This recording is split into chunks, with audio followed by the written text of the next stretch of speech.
বাবু, ও ভাইয়া,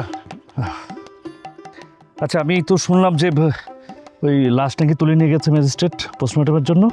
তুমি কি সামনে ছিলে তো? হয় ভাইয়া ছিলাম, ওই ওরাও ছেলে মোরাও ছিলাম, লইয়ে গেছে।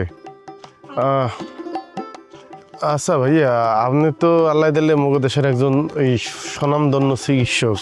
এখন একটা বিষয় আপনার জিগাইতে চাই, আপনি কোনো বলো তো কোন বিষয়ে?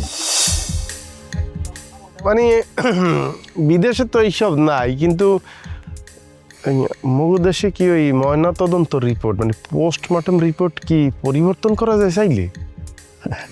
রিপোর্ট তো মানুষই তৈরি করে।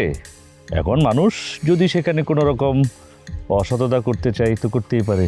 এখন এটা যদি রোবট করতো তাহলে না হয় একটা কথা, কিন্তু তুমি হঠাৎ করে এই প্রশ্ন করছো কেন? মানে তুমি কি আশঙ্কা করছো যে পোস্টমর্টমের রিপোর্টে দিক সেদিক হতে পারে?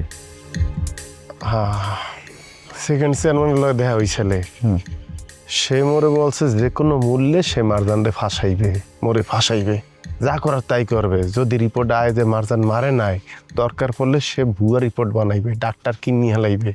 ভাইয়া মোরদারে কেমন জানি বিষয়টা।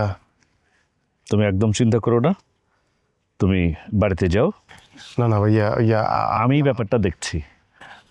আপনি কি একটু কোনো কেরমে যাতে রিপোর্টটা যাতে ডুপ্লিকেট না হয়, যাতে মানে যা ঘটছে সেইটাই যেন। হ্যাঁ আমি বললাম তো, তুমি এটা নিয়ে একদম টেনশন করো না, ইয়ে করো, তুমি বাড়িতে যাও, হ্যাঁ বাড়িতে যাও, আরাম করো, এই ব্যাপারটা আমার উপর ছেড়ে দাও, ঠিক আছে? আমি দেখছি।